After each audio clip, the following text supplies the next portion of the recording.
Olá, você que me segue aqui no Rodrigo Silva Arqueologia, que bom estarmos de volta para mais um bate-papo semanal sobre a Bíblia Sagrada.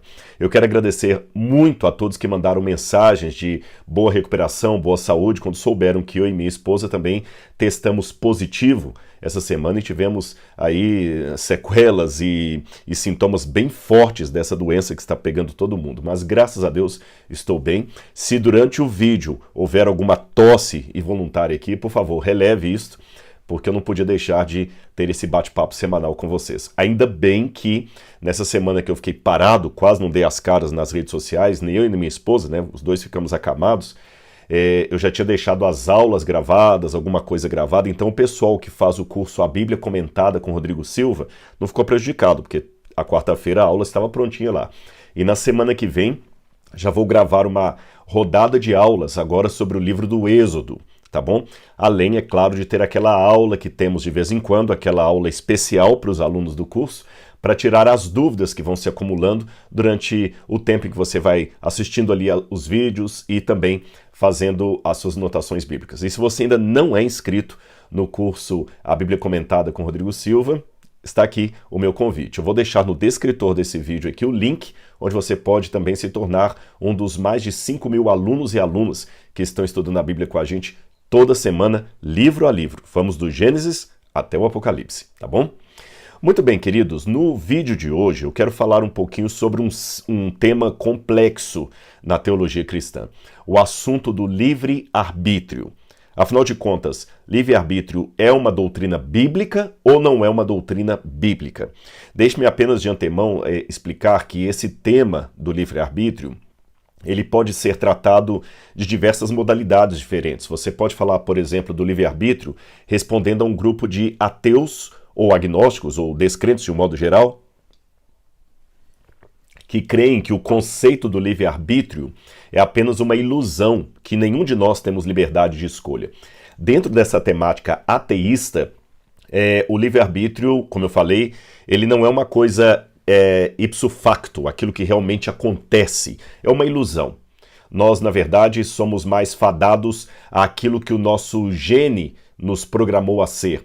Aí você tem as correntes filosóficas do fatalismo, por exemplo, que negam qualquer tipo de escolha, onde a pessoa não pode nem ser moralmente responsável pelas escolhas que ela toma. Este é um capítulo do debate sobre se há ou não livre-arbítrio, junto com escolas de pensamento ateias, que preferem falar do fatalismo ou do determinismo. Mas eu quero de antemão dizer que não é sobre este tipo específico de debate que eu vou me deter. Eu vou explicar no vídeo de hoje mais aquele outro debate, comumente chamado como a oposição teológica entre Armínio e Calvino. Calvino e Jacó Armínio. Quem são esses? João Calvino, você sabe, foi um dos protestantes, um dos pais da Reforma Protestante, que desenvolveu o protestantismo especialmente ali na Suíça e deu origem às chamadas igrejas reformadas, com a maior expressão da igreja presbiteriana. Quando Calvino começou a fazer a sua Suma Teológica, ele começou a escrever as instituições cristãs, as suas instituições do cristianismo, ali, em 2 volumes pelo menos que nós temos aqui em português, ele começa a desenvolver uma teologia sistemática.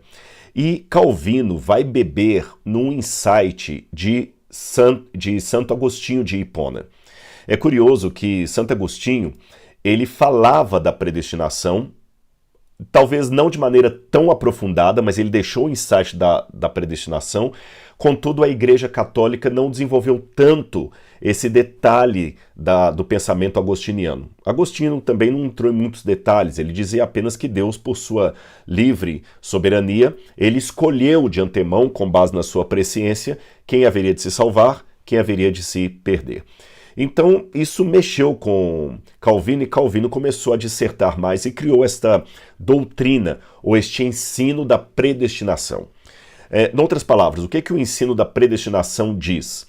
Que a soberania de Deus é que deve ser enfatizada na história. Como o ser humano não pode se salvar, a salvação é um ato único de Deus. e sendo um ato único de Deus, sabemos que nem todos se salvam, então Deus, na sua soberania, na sua onisciência, Deus elegeu, escolheu aqueles que haveriam de ser salvos e aqueles que haveriam de se perder. Uma notinha de rodapé. É lógico que tem uma outra corrente de pensamento aí, que é aquela que acredita na salvação universal. Os espíritas kardecistas, por exemplo, vão nessa linha. Né? Todo mundo vai encarnar e reencarnar até um dia que ele vai atingir a luz. No final das contas, todos vão se salvar. Então nós temos, na verdade, aqui 3 linhas de pensamento na teologia cristã. Aquela que ensina que, no final das contas, todos vão se salvar, porque Deus deseja a salvação de todas as pessoas, e o desejo de Deus não pode ser contrariado. Existe aquela linha calvinista, que acredita que alguns vão se salvar e outros vão se perder, mas o que define isto é a decisão de Deus e não dos seres humanos. E em terceiro lugar, a linha de Jacó Arminius, que acredita que não, alguns vão se salvar e outros vão se perder, mas esta separação entre os que se salvam e se perdem se deve exclusivamente à escolha humana. Aliás, diga-se de passagem, o Jacó Arminius, ele era discípulo de Calvino. Ele também veio da teologia reformada. E, curiosamente, quando ele foi escrever um tratado teológico, Arminius escreveu o tratado teológico, no princípio, para defender a ideia da predestinação de Calvino. Deixa eu explicar para você. Você lembra que eu falei que Calvino se inspirou em parte em Santo Agostinho de Hipona? Agostinho tinha um grande inimigo teológico do tempo dele, que era Pelágio. Agostinho enfatizava demais a graça de Deus e Pelágio enfatizava demais a decisão humana. O ser humano tem capacidade de escolher se quer ou não o caminho do bem e do mal. Agostinho quase dizia que isso depende de Deus. Então, Calvino, defendendo a ideia agostiniana ao extremo, chegou ao ponto de dizer que até a nossa salvação é escolha de Deus. Não somos nós que escolhemos se vamos nos salvar ou se vamos nos perder. De modo que o livre-arbítrio é, na visão calvinista, uma ilusão, pelo menos no seu sentido da salvação. Daqui a pouco eu vou explicar melhor isso, porque um teólogo reformado vai falar que não, que eu posso fazer escolhas durante o dia a dia, eu posso escolher que camisa eu vou colocar para gravar esse vídeo, eu posso escolher se eu quero comer frango ou carne, eu posso escolher se eu quero beber refrigerante ou suco, tudo bem. Agora, quanto à minha salvação, esta eu não tenho escolha. Ou eu faço parte da eleição prévia de Deus, ou não tem jeito para mim. Essa é a ideia calvinista. Então Jacó Arminius depois foi escrever um tratado para defender essa ideia. Só que ao estudar melhor a Bíblia, ele chegou a uma conclusão contrária, dizendo que Calvino estava redondamente enganado. Então, normalmente, quem acredita na predestinação, que Deus predestinou uns para a salvação, outros para a perdição, são, de certa forma, seguidores do calvinismo, ou da predestinação, ou da teologia reformada. Aqueles que creem que não, que a salvação depende da escolha do indivíduo, seguem mais uma teologia arminiana. Ficou claro isso para você? Tá certo. Também não quero ser panfletário aqui em ridicularizar os que concordam com Calvino. Eu discordo peremptoriamente de Calvino nesse quesito, porque há grandes teólogos de grande envergadura intelectual que defendem ambos os lados. Há teólogos de grande envergadura intelectual que defendem o arminianismo, há teólogos de grande envergadura intelectual que defendem o calvinismo. Eu vou dar para vocês a minha interpretação com base na Bíblia Sagrada. Eu queria só indicar a leitura de um livro. Não é o único livro sobre esse assunto não, gente, mas não dá para eu passar uma bibliografia enorme aqui. Tem um livro de Becauer muito bom sobre isso também, tem outros tratados de Odled, mas eu quero falar desse aqui. Eu só me esqueci de, antes de começar a gravar o vídeo, verificar na internet se esse livro ainda existe para venda. Eu espero que sim. Ele é da editora Mundo Cristã. Predestinação e Livre-Arbítrio. Por que esse livro é interessante? Porque ele apresenta 4 teólogos, 2 defendendo a predestinação, 2 defendendo o livre-arbítrio, que são teólogos que eu respeito muito. Por exemplo, John Feinberg, Bruce Reichenberg, Norman Geisler e Clark Pinnock. São 4 grandes eruditos. Então você tem 2 aqui defendendo a predestinação e 2 contrários à predestinação. E o livro apresenta logo no começo aqui, até vou deixar a capa dele aqui para você, ó, dá uma olhadinha na internet depois, se a Mundo Cristão ainda publica esse livro. Se publicar, compre e leia, tá bom? Porque ele apresenta um capítulo escrito por um teólogo defendendo uma posição, depois o outro refutando. Eu achei muito sensata a forma como o livro foi escrito. É lógico que, a meu ver, aqui é uma coisa que eu falo com muito respeito àqueles que seguem a igreja presbiteriana, o calvinismo. Eu já deixo de antemão claro para vocês que, na minha opinião, a predestinação traz uma visão do caráter de Deus muito perigosa. É a minha posição, você não precisa concordar com ela. E eu vou dar biblicamente o porquê disso, tá bom? Mas nós temos vários elementos aqui do que diz o arminianismo, o calvinismo. Você pode ler isso depois com calma. O meu livro está todo marcado, mas eu já comprei esse livro e li há muitos anos. Até é bom você olhar se num sebo não tem esse livro. Ele foi editado originalmente aqui no Brasil em 1986, 1989. Eu lembro que eu estava começando a estudar teologia quando eu li esse livro. Bom, então vamos lá. Vamos começar a dizer por que eu, Rodrigo, não acredito no livre-arbítrio. Em primeiro lugar, tem uma posição que alguns colocam aí, mas livre-arbítrio é uma palavra que nem está na Bíblia. Bom, isso é verdade, a palavra livre-arbítrio não está na Bíblia, mas na Bíblia também não existe a palavra milênio, não existe a palavra trindade, não existe a palavra cristianismo, não existe a palavra adventismo, não existe a palavra metodismo, não existe a palavra pastora, né? Então, quer dizer, tem um monte de palavras que não estão na Bíblia. A palavra escatologia não está na Bíblia, como eu falei, a palavra trindade não está na Bíblia. Então, não é pelo fato de uma palavra não estar na Bíblia que significa que ela não seja bíblica. Às vezes o termo não está na Bíblia Sagrada, mas o conceito dele está ali. Então, esse é o ponto, tá certo? Então, para mim, dizer que livre-arbítrio nem está na Bíblia, não é bem assim. O conceito do livre-arbítrio está na Bíblia, mesmo que o termo livre-arbítrio, esse binômio, não esteja necessariamente ali, tá bom? Agora vamos começar então definindo as questões. Eu quero apenas deixar claro para vocês, meus queridos, que são dezenas e dezenas de passagens que dialogam com essa temática. Eu vou ler várias para vocês aqui, mas é lógico que eu não conseguirei, num vídeo que talvez vai ficar com um pouco mais de 30 minutos aqui, esgotar todos os termos bíblicos alusivos a isso. Então eu vou colocar os principais e algumas chaves hermenêuticas que nos ajudarão a compreender aqueles que talvez porventura eu não citá-los aqui, tá bom? Então vamos começar. Primeiro vamos definir os conceitos. O que é livre-arbítrio? Bom, livre-arbítrio é uma livre escolha. Mas eu achei interessante que alguém colocou esses dias na internet uma posição, veja bem, que no dicionário diz assim, uma livre escolha isenta de condição. Peraí, calma. Livre escolha isenta de condição não é a mesma coisa de livre escolha incondicional.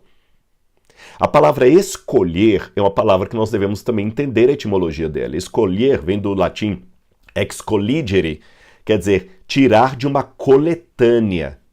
Por que eu estou trazendo a etimologia da palavra? Tirar de uma coletânea. Excolligere, tirar de uma coletânea. Porque o próprio fato de escolher já demonstra que, ao contrário do que alguns colocam aí, a escolha não é algo incondicional. É porque eles pegaram aquela questão de dicionário lá, né? Livre-arbítrio é o direito de escolha sem condições, isento de condições. Só que esse isento de condições que o dicionário está dizendo é o seguinte: se você escolhe porque você é obrigado a escolher aquela cor vermelha e não a azul, você não está tendo um livre-arbítrio. O livre-arbítrio é quando você se torna o juiz naquela situação. A palavra livre-arbítrio, aliás, no latim, né? Árbitro, que significa juiz, testemunha, aquele que decide entre duas situações. Então, o livre-arbítrio é quando você pode decidir entre duas situações. Não significa que você pode decidir incontestamente qualquer coisa. Este não é um ensino bíblico, que você pode escolher incondicionalmente qualquer coisa, muito menos é o sentido que a palavra livre-arbítrio e escolha tem na sua raiz. Eu vou dar um exemplo para você. O próprio fato de você entrar no supermercado e escolher se você quer comprar o sabão em pó da marca A ou B, já é uma delimitação. Você não pode comprar qualquer sabão em pó. Ali só há a marca A e B. Você precisa do sabão em pó. Então você vai escolher entre o A e o B. Somente isso. Então livre-arbítrio não significa uma escolha sem limites, que eu posso escolher qualquer coisa. Não, não é por aí. Aliás, as pessoas que pensam assim, falam o seguinte, o livre-arbítrio contradiz a soberania de Deus na sua vida? De jeito nenhum. Da mesma maneira, elas confundem a ideia de onipotência de Deus como significando que Deus pode fazer qualquer coisa indistintamente. Não, meus irmãos. Onipotência não significa Deus poder fazer qualquer coisa indistintamente. Por exemplo, se Deus pudesse criar uma pedra que nem ele pode carregar, Deus não seria onipotente. Deus seria ilógico, irrazoável. Perceberam? Justamente por Deus ser onipotente, tem muitas coisas que Deus não pode fazer. Por exemplo, Deus não pode pecar. Deus não pode errar. Deus não pode mentir. Deus não pode criar outro dele mesmo. Perceberam? Então tem várias coisas que a onipotência de Deus impede Deus de fazer. Então, assim como onipotência não significa a liberdade para fazer qualquer coisa indistintamente, livre-arbítrio também não significa poder fazer qualquer coisa indistintamente. O livre-arbítrio está dentro de uma delimitação lógica e bíblica. Eu achei interessante que alguém colocou uma ilustração na internet sobre o livre-arbítrio, alguém defendendo a predestinação, e colocou essa ilustração que eu já ouvi em várias mensagens. Então nem sei quem que é o autor dessa ilustração, porque eu já ouvi várias vezes, geralmente contadas por pessoas que defendem o livre-arbítrio. A ilustração é o seguinte: imagine que todos estamos dentro de um navio, tá certo? Dentro do navio você pode escolher que horas você vai comer, você pode escolher se você quer comer salada antes da carne ou escolher a carne antes da salada, você pode escolher se vai para a academia ou vai pular na piscina, você pode escolher se vai ficar no quarto dormindo ou se vai até o salão de jogos, você pode escolher se vai até a proa, você pode escolher um monte de coisa, mas você não pode escolher o destino do navio. Este está traçado pelo capitão desde lá de trás. Essa é a soberania de Deus. E o destino de todos está traçado. Então você pode escolher muitas coisas na sua vida, mas você não pode escolher o seu destino. Opa, existe uma falácia muito grande nessa ilustração. Pelo seguinte razão. Quem disse que todos vão ter o mesmo destino? Se o capitão traçou apenas um destino lá atrás, então todos, inevitavelmente, vão para o mesmo destino. Pegando essa mesma ilustração, ela acaba sendo um tiro no pé de quem defende a predestinação, porque veja bem, se todos dentro do navio vão para o mesmo destino, então ou todos vão se salvar, ou todos vão se perder. O próprio fato de que no dia do juízo, alguns vão para a glória eterna, outros para o horror eterno, significa que o destino, meu amigo, não é o mesmo para todos dentro do navio. Percebeu? Então essa ilustração da soberania de Deus, Deus traçou o destino do navio, ela contradiz a própria doutrina da predestinação, porque nem todos dentro do navio terão o mesmo destino. Alguns serão salvos, outros não. Então é mais correto dizer que o capitão, lá atrás, traçou dois destinos para todos os que estão dentro do barco.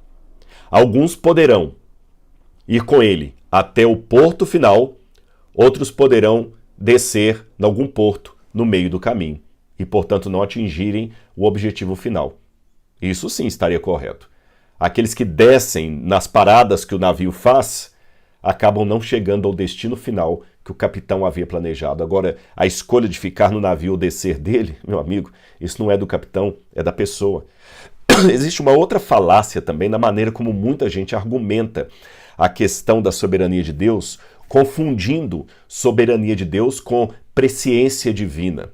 Eles colocam assim, olha, se Deus sabe todas as coisas, Deus sabe o futuro. Aí começam a colocar uma lógica para mim que ela é falaciosa. Veja bem, se Deus sabe que X vai acontecer, logo X vai acontecer. Segunda premissa, X aconteceu. terceiro, logo, X tem que acontecer porque Deus assim viu. Não é por aí. Esse tem não faz parte das premissas anteriores. Se você pegar qualquer professor de filosofia e colocar essas duas premissas, vocês vão ver que ela não carrega essa conclusão. É uma falácia.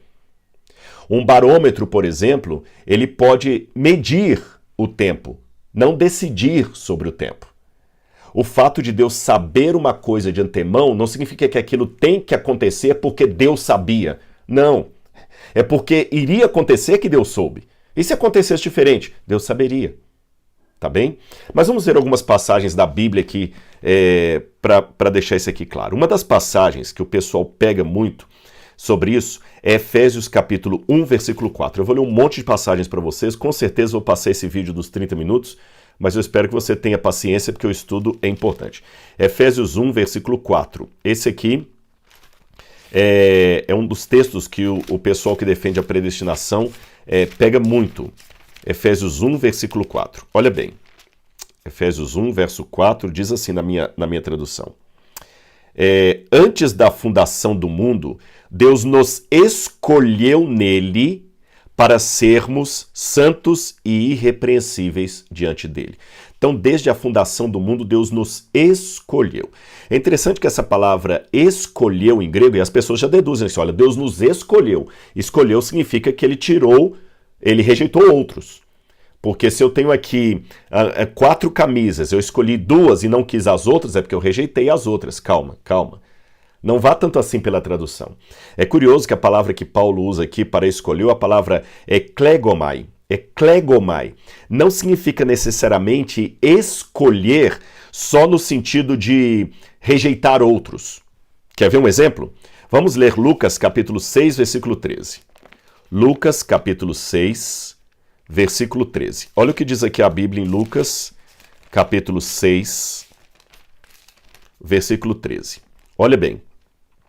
Diz assim: E quando amanheceu, chamou a si os seus discípulos e escolheu 12 dentre os quais ele deu o nome de apóstolos. O mesmo verbo escolheu, que é usado por Paulo em Efésios, aparece aqui. Cristo escolheu dentre os discípulos 12. Significa que os outros foram rejeitados? Não. 12 ele escolheu para apóstolos, mas os outros também foram aceitos. Então essa questão de tomar a palavra escolhas como significando o escolhido foi o aceito, o não escolhido foi o rejeitado, não!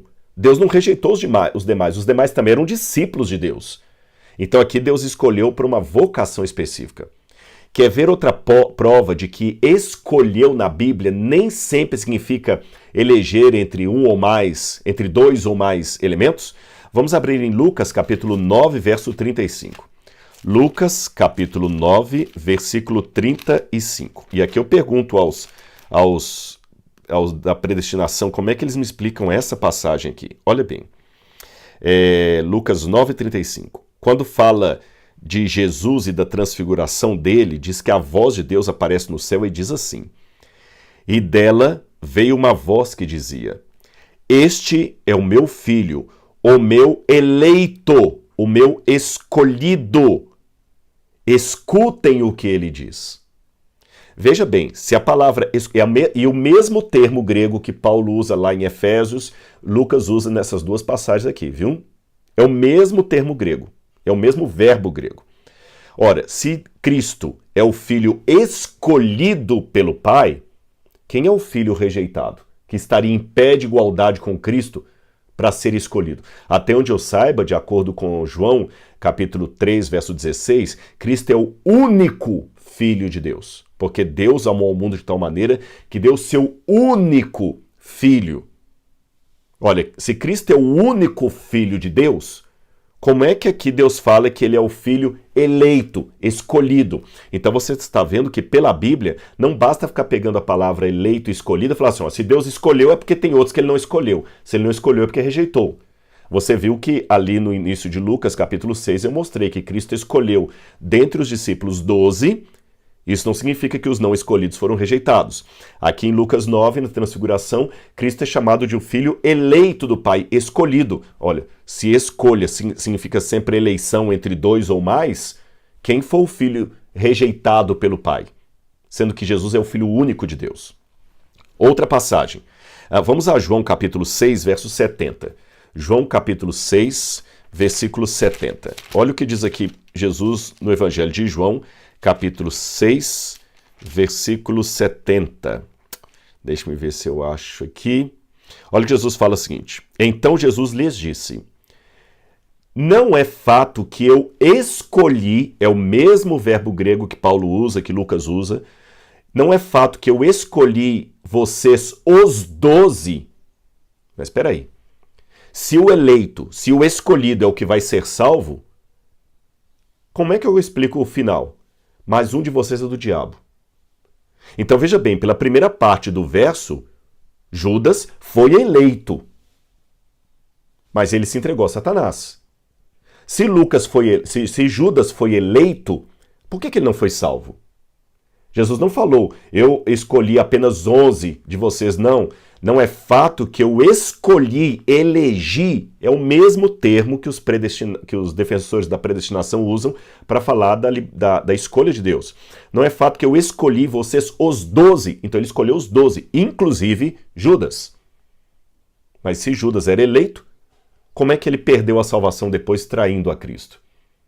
Sendo que quem é eleito não perde a salvação, segundo a doutrina da predestinação. Então, meus queridos, essas questões para mim mostram que a predestinação, com todo respeito àqueles que a defendem, ela não faz sentido. E não só não faz sentido, ela também ela coloca um detalhe do caráter de Deus para mim muito perigoso, que eu vou falar no final desse vídeo. Mas eu quero fazer um estudo mais longo com vocês. Então, tenha paciência, o vídeo vai ficar um pouquinho mais longo, mas vamos comigo até onde você aguentar.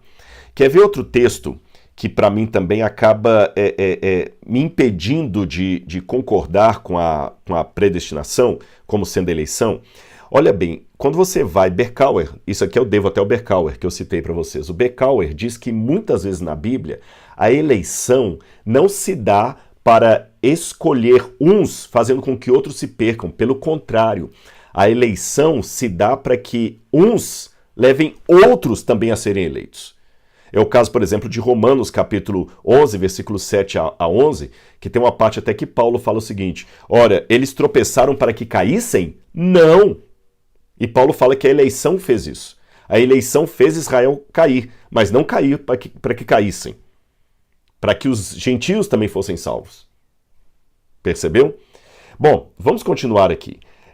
Um outro problema. Muitas pessoas que falam da predestinação e querem defender a predestinação, eles nos acusam, a nós que seguimos um pensamento mais de acordo com Jacó Arminius, nos acusam de negar a soberania de Deus. Aliás, se você for conversar com um teólogo reformado, uma expressão que para ele é muito cara, muito preciosa, é a expressão soberania divina, que para mim também é preciosa.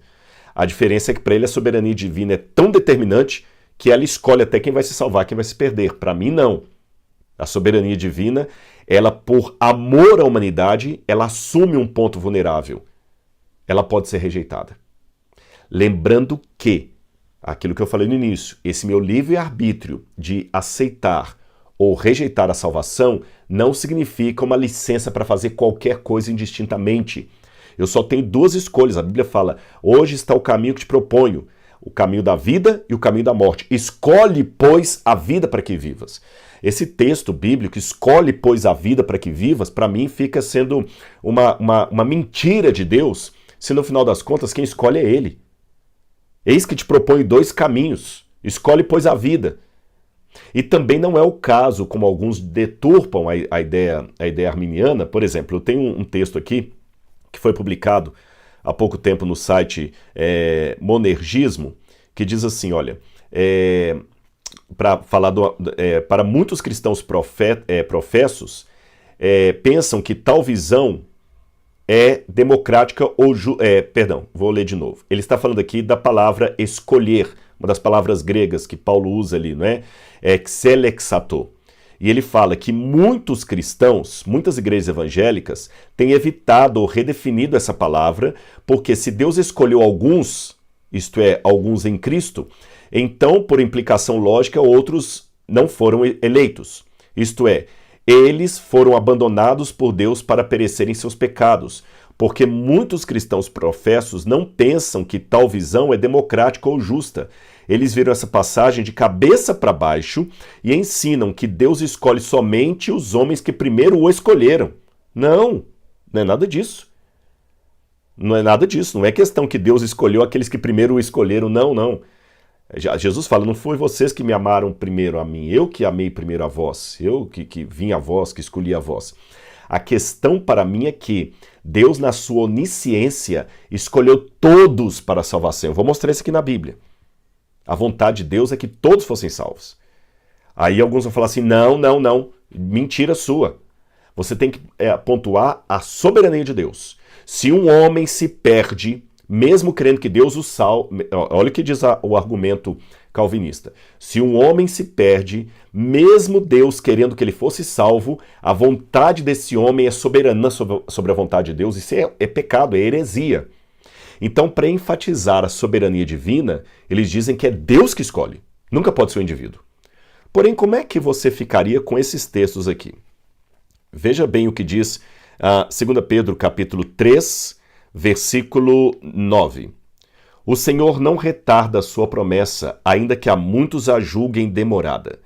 Pelo contrário, ele é paciente para com vocês, não querendo que ninguém pereça, mas que todos cheguem ao arrependimento.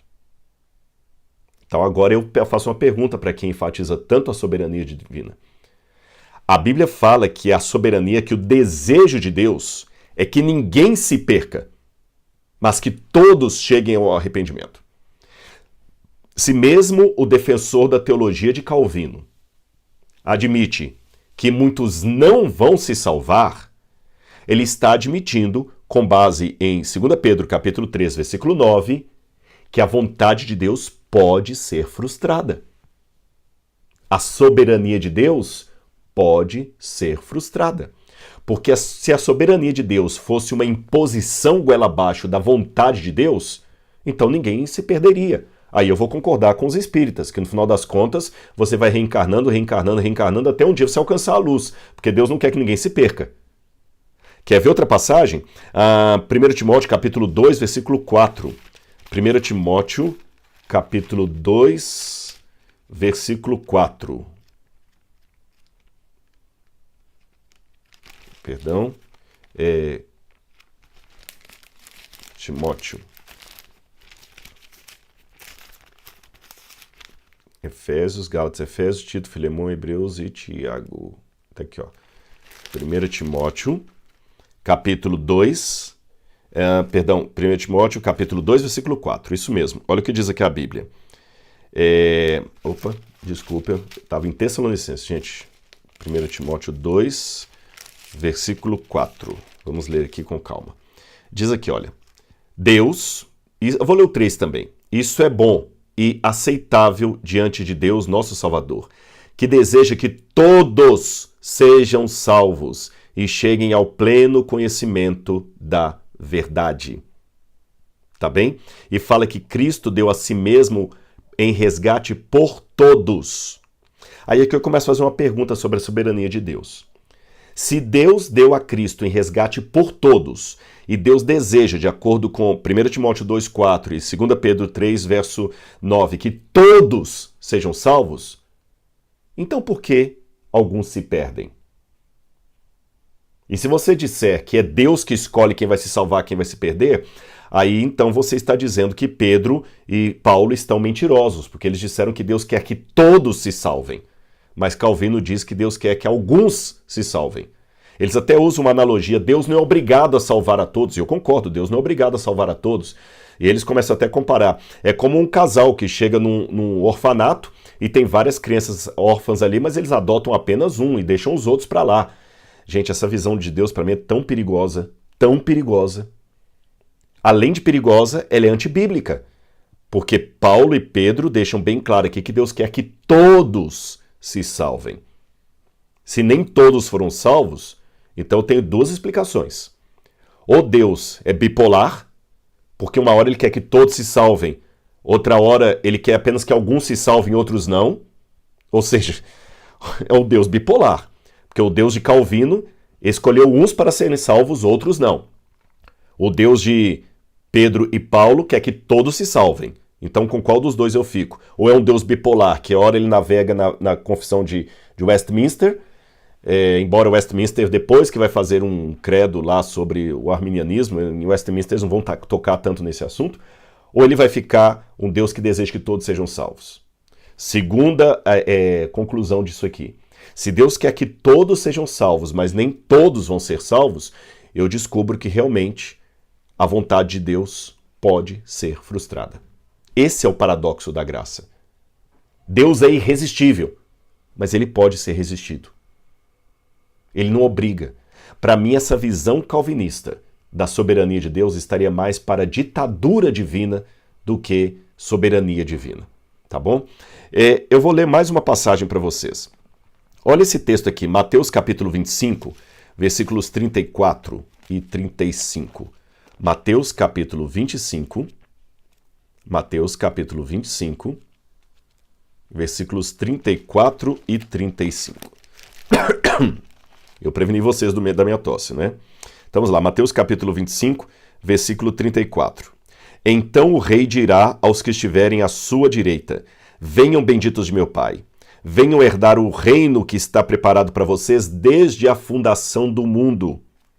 Aí ele fala, né? Porque eu tive fome, vocês deram de comer e tudo. Aí quando eu vou ao verso 41, vou pular para o verso 41.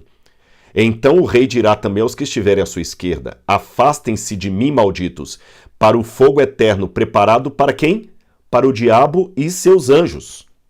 Ora, se o fogo eterno fosse preparado também para aqueles que não foram eleitos por Deus, dentre a humanidade, faria mais sentido Jesus dizer: afastem-se de mim, malditos, para o fogo eterno que está preparado para vocês e para o diabo desde a fundação do mundo. Não é isso que é dito. O que é preparado desde a fundação do mundo é o reino, não o lago de fogo. Ou seja, o desejo de Deus é que todos sejam salvos. Eu quero ler mais um texto também, Isaías capítulo 53, versículo 10. Essa questão da soberania, da vontade de Deus, isso é perigoso a gente ficar tomando isso ao pé da letra, assim, sem analisar o texto original, o que queria dizer. Porque aqui diz, por exemplo, Isaías 53, verso 10, falando da morte de Jesus: todavia ao Senhor agradou esmagá-lo, fazendo-o sofrer. Deus agradou matar Jesus. Eu vou tomar isso aqui ao pé da letra? Significa então que Deus é um sádico que teve prazer na morte do próprio Jesus? Por isso que ainda que alguns fiquem com coceiras no ouvido quando a gente fala, vamos olhar o que a palavra significa no original grego, hebraico, contexto da época, irmãos, é assim que se faz uma hermenêutica do texto. Não é ficar pegando a Bíblia e só lendo os textos aí a pontapé de qualquer maneira, de maneira literal, senão eu coloco a Bíblia em contradição consigo mesmo. Se você só... Eu estou dizendo isso porque muitas pessoas citam uma gama de textos de Paulo, onde Paulo fala: Deus escolheu vasos para honra, vasos para desonra, Deus escolheu uns, escolheu vocês, etc, etc. Vão pegando esses textos, elencando assim, sem fazer uma análise do contexto, da Bíblia junto com a Bíblia, do como está no original, e acabam criando essa ideia aí realmente. Mas só que se eu pegar texto fora de contexto, eu vou dizer que Deus é sádico, porque Isaías 53, verso 10 diz que ele agradou moer Jesus. E não é bem assim, tá bom? Uma coisa que eu acho que você tem que ter, eu sugiro a você, mesmo que você não saiba grego nem hebraico, uma sugestão hermenêutica que eu dou para você para estudar qualquer doutrina da Bíblia é o seguinte: a Bíblia às vezes traz situações ou textos paradoxos. Textos paradoxos não são textos necessariamente contraditórios, porque a palavra de Deus não entra em contradição, tá bom? Mas são textos que apresentam, às vezes, lados diferentes de um mesmo cristal. Você vê por um prisma, por outro prisma.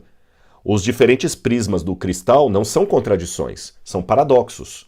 Então, por exemplo, tem textos da Bíblia que falam muito da importância das obras. Cristo virá recompensar a cada um de acordo com suas obras.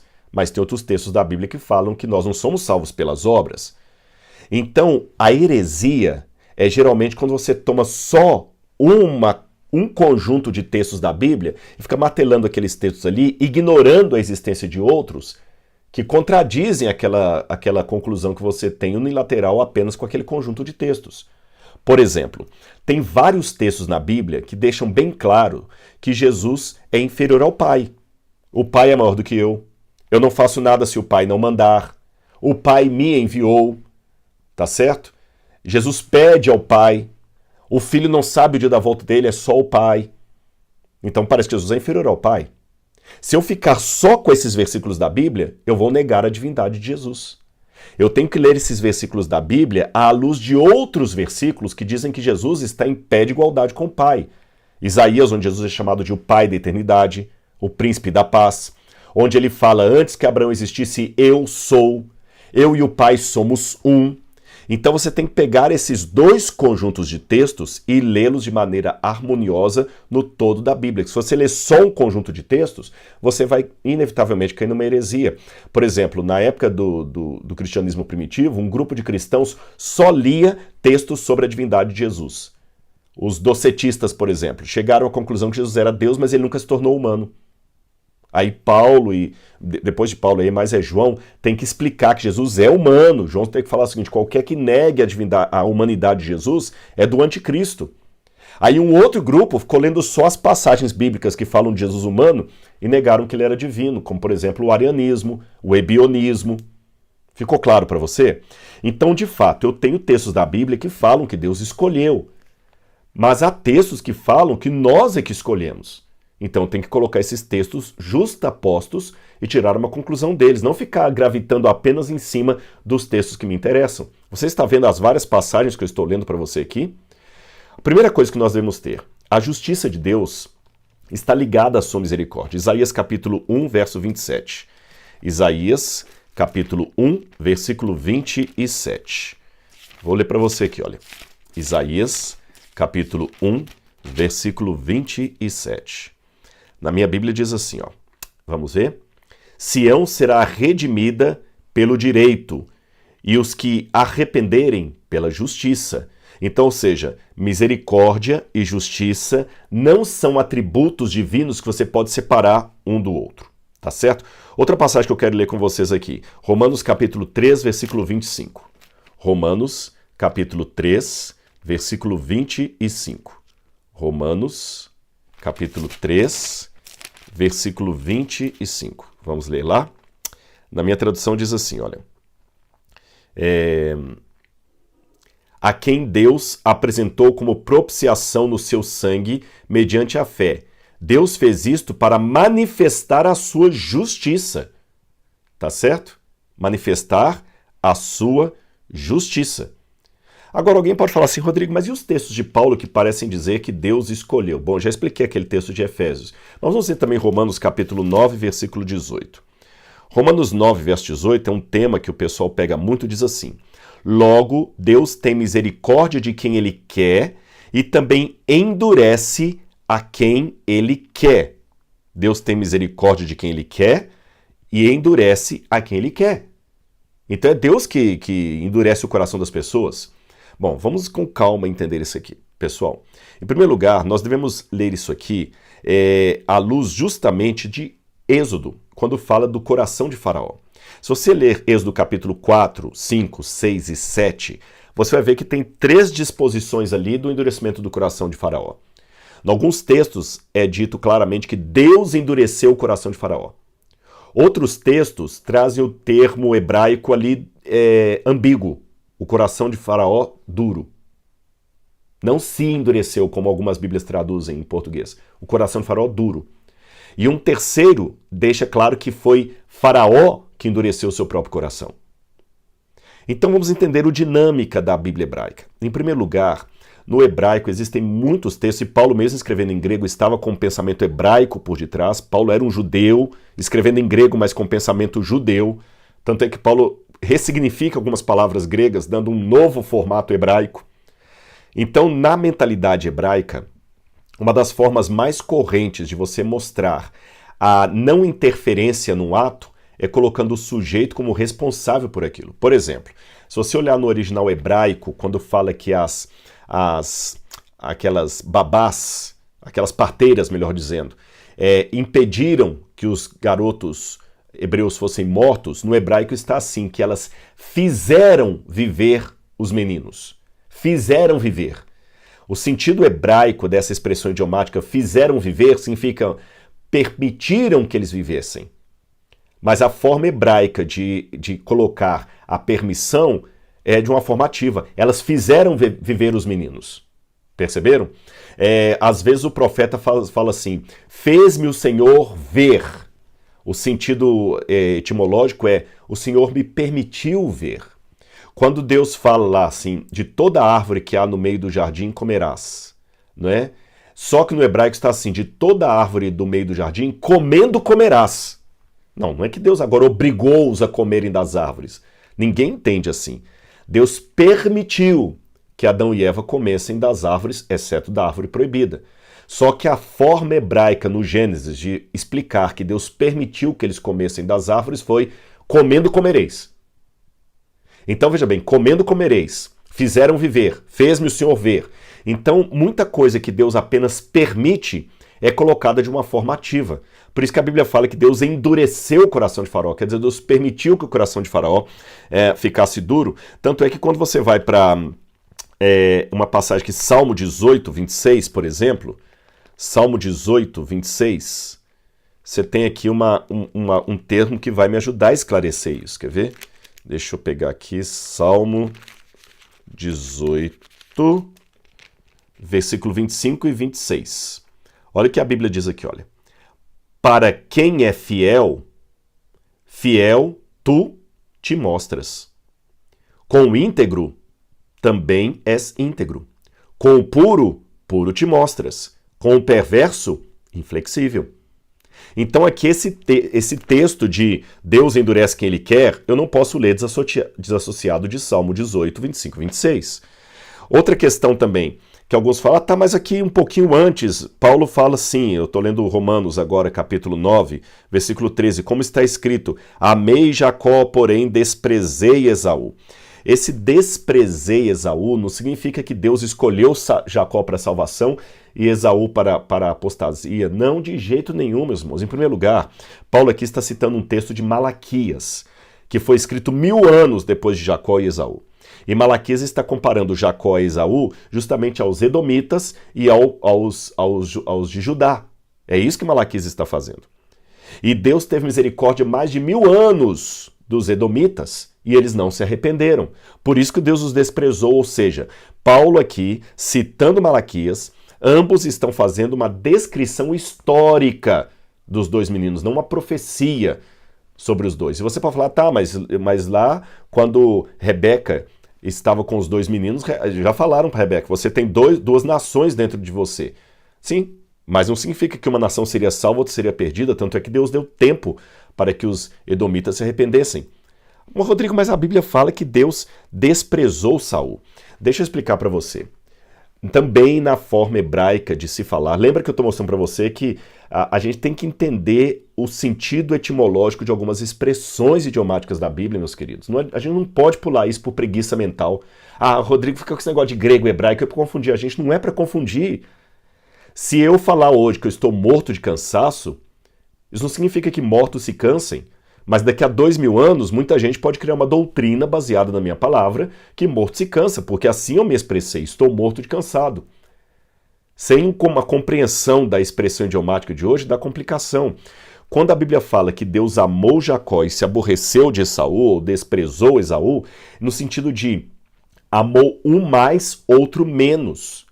Só isso. Quer ver? Quando você vai para Lucas capítulo 14, verso 26, olha esse texto de Lucas, como é que ele é problemático se você ignorar a expressão da época.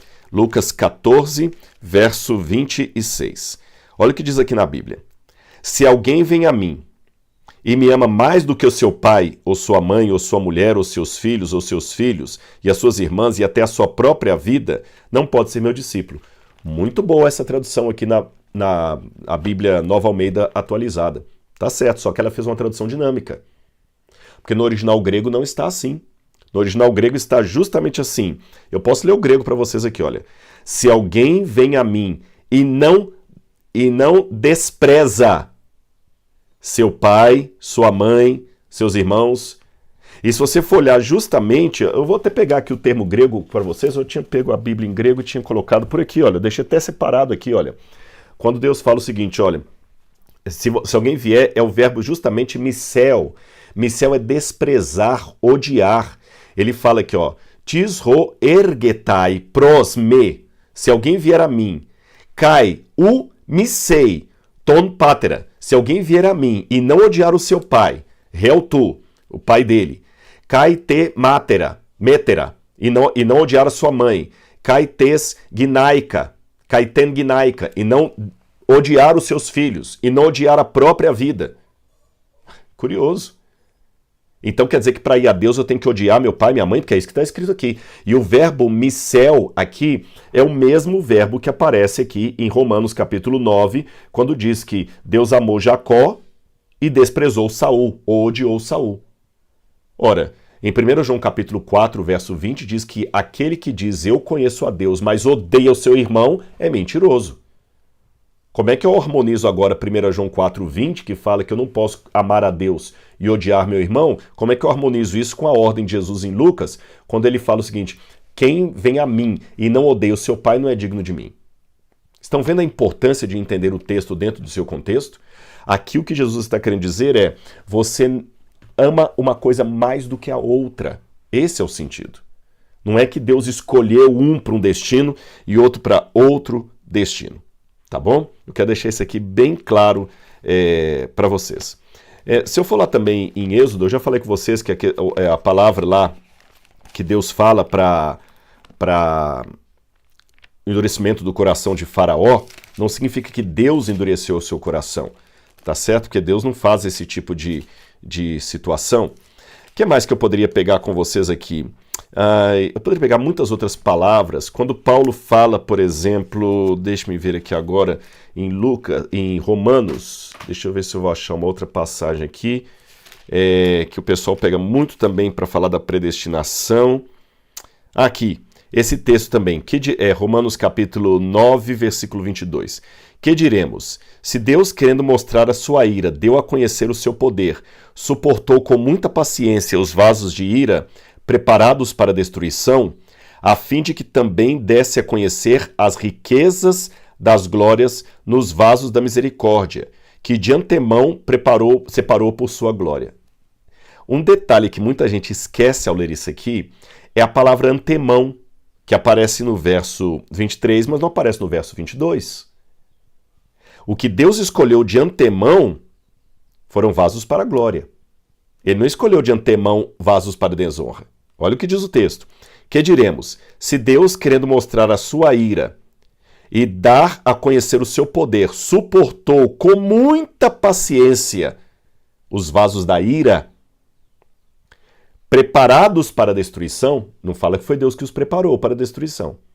Vasos da ira, preparados para a destruição, a fim de que também desse a conhecer a riqueza da sua glória nos vasos de misericórdia que de antemão preparou para a sua glória. Então, Deus que prepara esses vasos para a sua glória. Deus quer que todos sejam salvos, que todos cheguem ao arrependimento.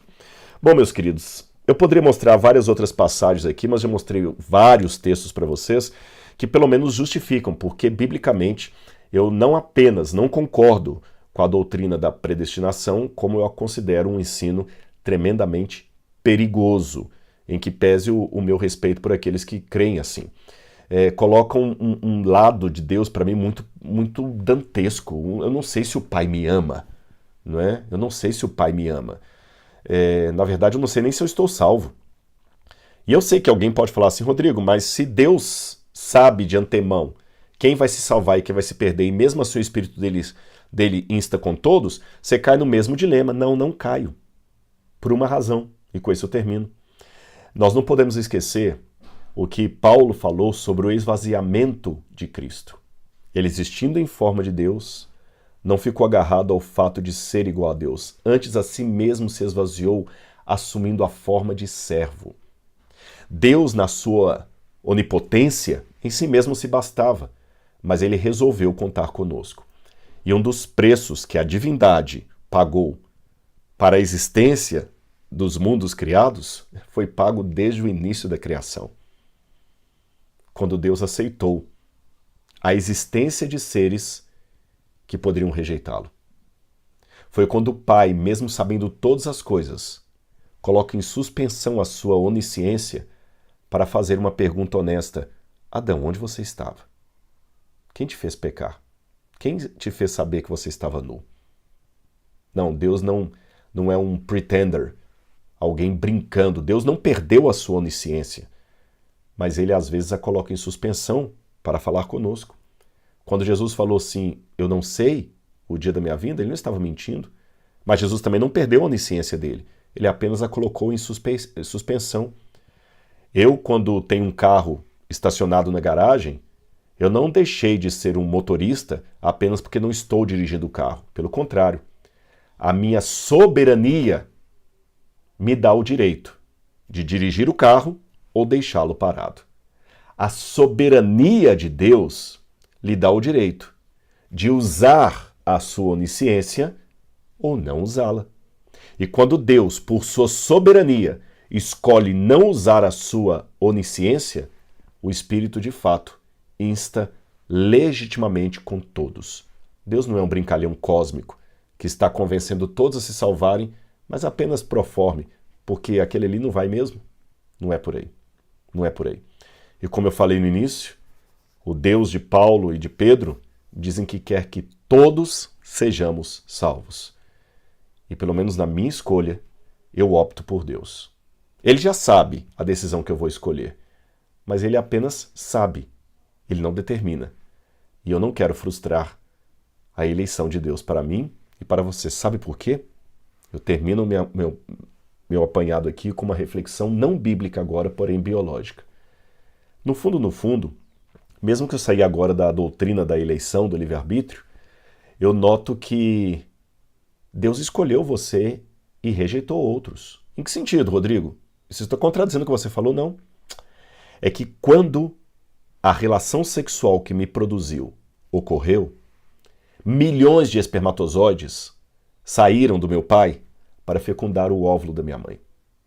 Uma fração de nanosegundo seria o suficiente para que outro espermatozoide, e não o que me formou, entrasse primeiro no óvulo.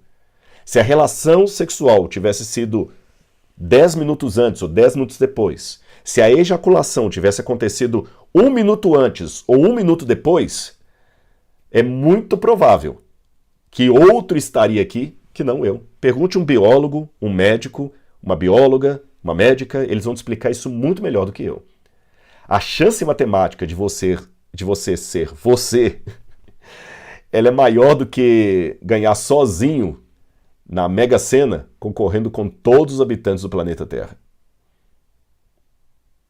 Então você não fecundou o óvulo porque você venceu a corrida, como dizem alguns trainees por aí. Não. Você atingiu o óvulo porque a providência de Deus escolheu você para viver. Percebeu? E assim como essa soberania de Deus não é uma ditadura do seu poder, ele escolheu você, sem te perguntar se você queria existir. Mas ele não salvará você sem te perguntar se você quer ser salvo. Assim como a soberania de Deus não é uma coisa sem limites, o meu livre-arbítrio também não é sem limites. Eu não escolhi se podia existir ou não existir. Foi Deus que escolheu a minha existência. Mas eu posso escolher se quero manter com ele essa existência por toda a eternidade ou não. Como diz a Bíblia, são 2 caminhos que ele coloca, não 3. Eu também não tenho opção de 3 caminhos. O meu livre-arbítrio não me permite ter uma quarta via para a salvação, uma terceira via. O meu livre-arbítrio não me permite ficar neutro. Eis que lhe proponho hoje 2 caminhos, a vida e a morte. Escolhe, pois, a vida para que vivas, tu e a tua casa. escolha Jesus. Eu fiz essa escolha. Um abraço, que Deus abençoe você. Tchau, tchau.